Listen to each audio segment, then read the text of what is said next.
It's bad. 1,800 deaths a year are from eating disorders. That is higher than the national road toll. Many people think that an eating disorder is just based on how you look, but they don't discriminate on weight, shape or size or race. Anyone can have it. And there is a staggering 1.1 million Australians currently struggling with an eating disorder. 1 in 4 women who go on a diet will go on to develop an eating disorder or disordered eating.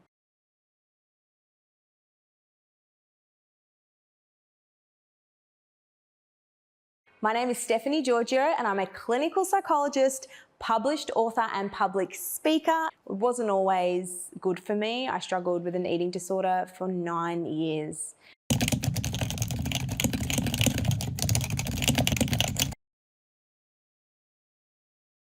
The fitness industry for me was really challenging because we didn't learn about eating disorders or anything around that area.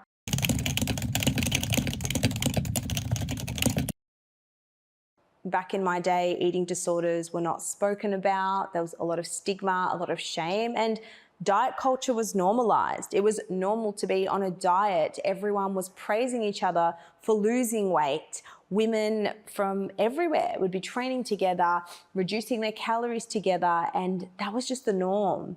And even though now we're moving away from that, I developed an eating disorder.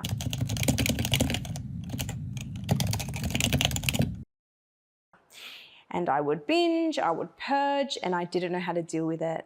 I thought, how can I help people when I can't even help myself? So on my journey to becoming a psychologist, I figured out how to overcome my eating disorder, and now I'm very passionate about helping women overcome theirs and build a happy, healthy relationship with food.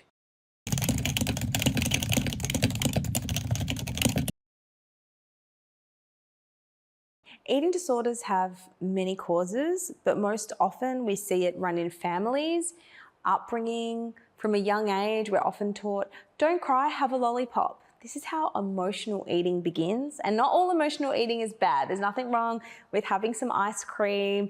If your partner's broken up with you, you're feeling sad, it's fine. It's just when emotional eating is your only coping tool and it makes you feel worse, not better.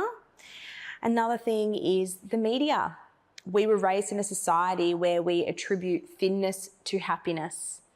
We are programmed to just want to be thinner, want to be better, want to be skinnier, want to be taller. So influence, social media, parents, family, being teased, being called fat can lead to eating disorders and disordered eating. So there's many risk factors that can influence someone developing an eating disorder or disordered eating.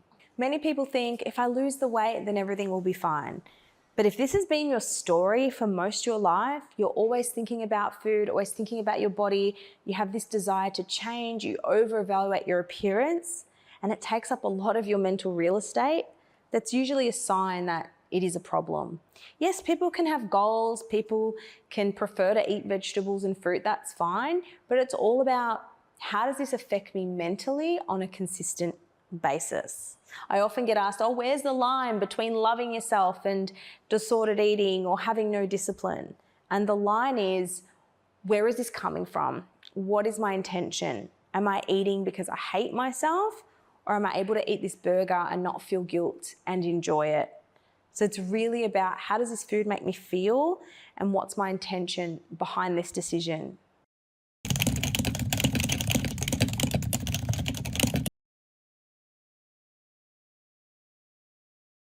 Eating disorders and disordered eating not only impact you physically, but also mentally as well. There is a high suicide rate, mortality rate, and people, society think, oh, but being obese or being in a larger body is just as worse.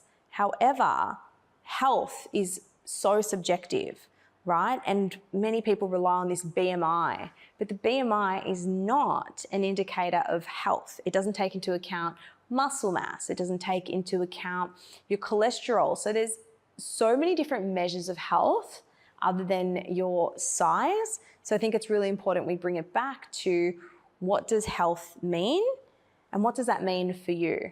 And can you achieve that in the body you're currently in without changing your body. Because changing your body puts a lot of stress on your body as well.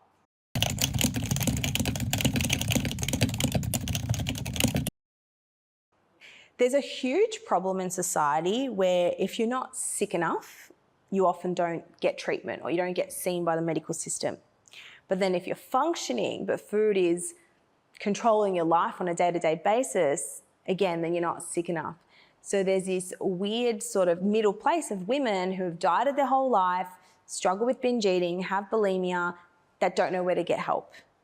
And this is why many women, and men too, won't get help for an eating disorder because they don't actually know what it means or what it looks like. And if you're not sick enough to be in hospital, then maybe you don't think you need help.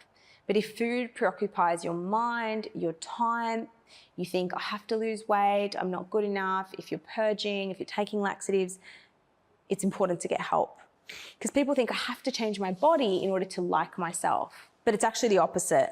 You have to respect your body in order to do the things that you want to be able to do. So you ask yourself, if I respected my body, how would I speak to it? How would I treat it? What would I put into it? With body respect comes a lot of transformation and change.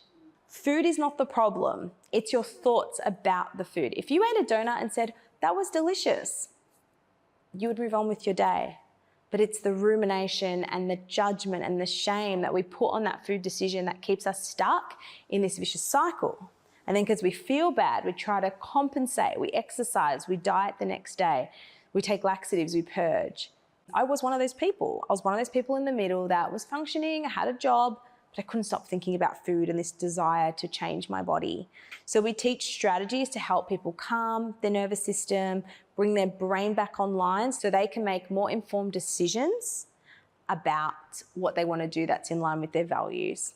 Food structure, regulating your nervous system, enhancing your brain, and empowering your body image. Research shows that it can take a year for someone to recover from an eating disorder, disordered eating, and people need consistent support and accountability, and that's what this program has to offer.